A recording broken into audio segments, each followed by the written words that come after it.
Never mind, I'll just be ashamed.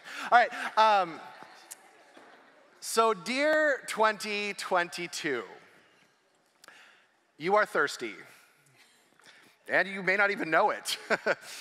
You know, the interesting thing about dehydration is that we oftentimes think of it like one of those cartoon scenes where some cartoon character is slumping their way through the desert, you know, and they're passing the dead buffalo bones, and they see some mirage, and they run to it, but it's just a pile of cactus, and then they fall down on the desert floor completely dehydrated. But that's actually not what how dehydration normally works. It's actually far more complicated than that, because dehydration usually happens very gradually and then suddenly.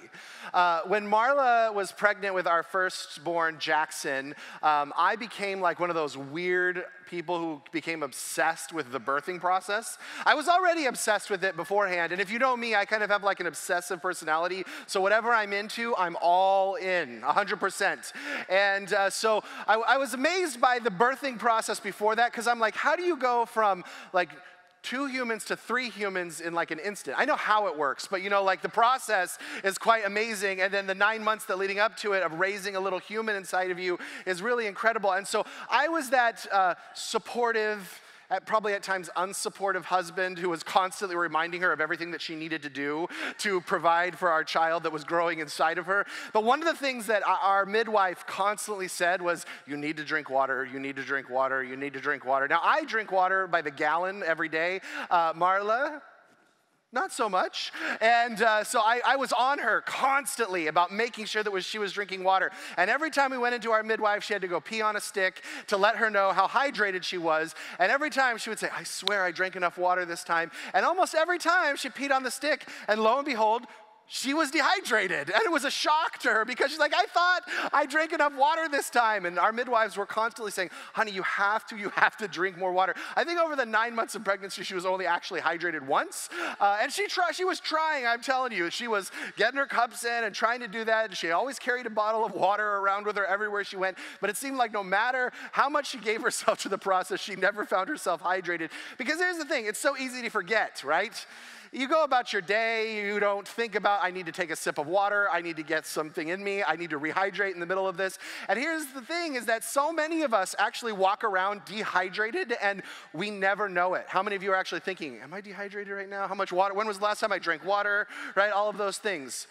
David tells us this in Psalm 63:1. When he talks about the condition of his soul, he says, you, God, are my God. Earnestly I seek you. I thirst for you. My whole being longs for you in a dry and parched land where there is no water. See, what if our souls, just like our bodies, were actually dehydrated and we actually didn't know it? See, David here says, I thirst for you. I thirst for your presence to be with me here and now. The scriptures actually compare the presence of God to water in so many different situations. Now, our bodies obviously need water to survive. Studies have shown we can only go 8 to 21 days without any water and you are done. You can survive during those times, but after that you die. And the longer, in the same way that you go on without the presence of God in your life, connected to him in some way, shape, or form, your soul will eventually start to wither. And eventually you'll find yourself spiritually dead. Now here's the interesting thing about dehydration is that physically, most people mistake the sensation of dehydration for hunger. Well, when they're thirsty, they actually think that they're hungry. And in fact, when you're trying to lose weight, one of the things that nutritionists will tell you is that when you're hungry, go drink a full glass of water, wait a little bit, and then if you're still hungry, then you can eat. And so here's the thing that oftentimes happens is we'll have this sensation of thirst and we'll mistake it for hunger, and so then we go eat a hamburger. And then we are not only hungry again, but we're thirsty again shortly after, because you're feeling the effects of being thirsty, but you're actually unaware that what you need is water. You're engaging in the wrong solution for what your body needs in the moment, because it will never satisfy. And we actually do the exact same thing spiritually. See, often what happens is we feel the effects of being thirsty spiritually. We feel the effects of being dehydrated in our soul. And so we find ourselves in places like depression and just the overwhelm of life. We feel ourselves succumbed by fear and anxiety. We feel overwhelmed by the circumstances, powerless to do anything around us. We feel ourselves like moving towards bitterness and unforgiveness and resentment and isolation. We find ourselves in the loss of identity or being easily angered, or we find ourselves living apathetic. And we find all these symptoms of the dehydration of the soul coming in, and we actually don't recognize it as dehydration of the soul. And so we go searching like we do physically to satisfy this craving outside the Spirit of God. So we think, well, if I just get around more people, if I just improve my social life, if I just have more success, if I just get more money, if I just win my political debate, if I just get more influence, if I just have more likes, if I just get on TikTok, whatever it may be. And see, here's the thing. All of these things are designed to numb out the sensation of the craving that your soul is having. They're designed to take that craving that's saying, I'm so thirsty for a sip of the presence of God in my life, and it just numbs all of it. And so now we find ourselves spiritually thirsty, dehydrated, and we're numb to the awareness that we are actually dehydrated in this moment. Or maybe we find ourselves getting like really, really close. See, because here's the thing, when you're dehydrated, when you're thirsty, water is the only thing that's gonna do it. I know for some of us, we're like, man, just give me a cold glass of beer or give me a nice glass of iced coffee. The problem is that when you drink those when you're thirsty, you actually become more dehydrated.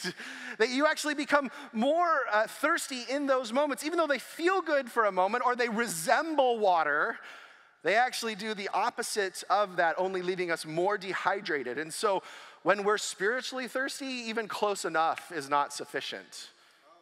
So you can't say, well, you know, I'm just gonna work towards being a really good person. I'm just gonna do really good things, or I'm gonna go through the motions of religion, and I need to get back to church, and I need to go back to my humanity group, and I need to pray more, and I need to do all of this stuff, and I need to do some self-care because that would be really good. And we find ourselves going through the motions, and they are always close enough, but close enough doesn't actually satisfy, no matter how close it is.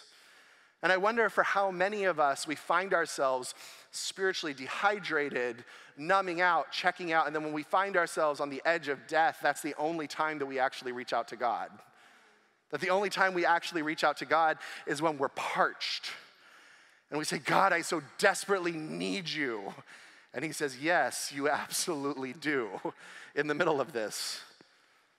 And also, dear 2022, we are living in a dry and weary land where there is no water.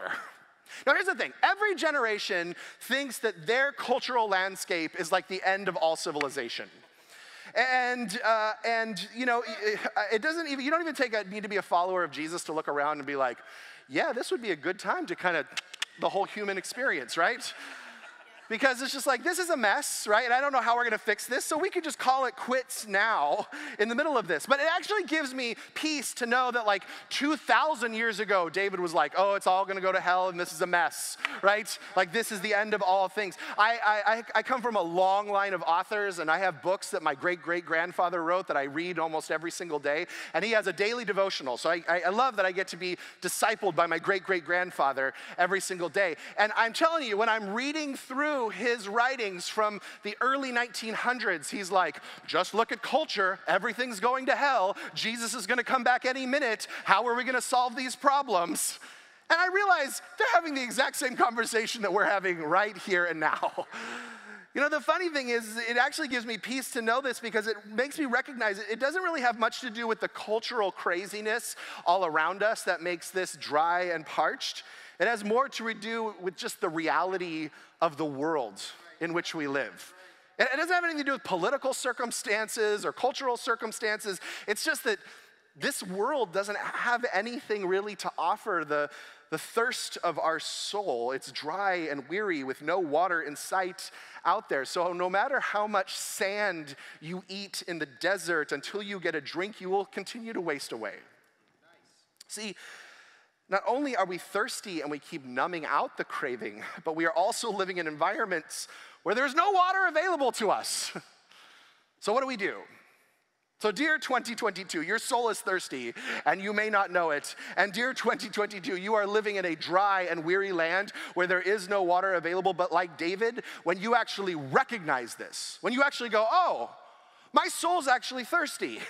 I actually need a sip from the presence of God on a regular basis. When you realize that the only source that will satisfy your soul is actually connecting to the presence of God, and that source is unending, then you can literally drink it in and find yourself going, oh, this is actually what my soul is longing for. It's not all the externals. It's not that warm, fuzzy feeling. It's not when I finally get to X place in life, then I'll finally be fulfilled. It is here and now, drinking deeply from the Spirit of God on a regular basis. And it's only then that your souls can be satisfied.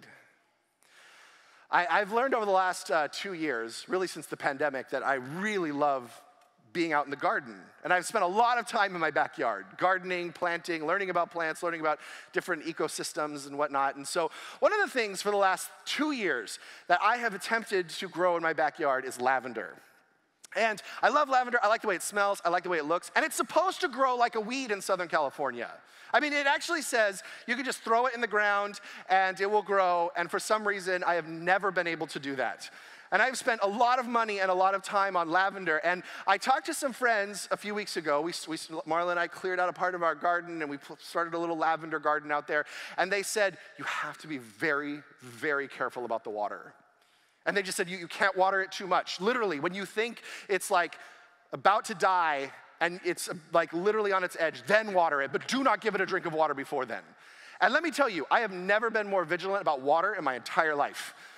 I can tell you, I watered that thing on Thursday morning at 6 a.m. and I will water it probably tonight at 9 p.m. because we've been in a heat wave and I have a pH soil test kit that I got from Amazon to make sure that the whole thing's okay, and it also tests the moisture in the water to let me in the soil to make sure that I'm watering at the right time. And I am hyper vigilant about how much water and the pH of that water that is going into our soil right now, because there's a future that I intend to have with this lavender.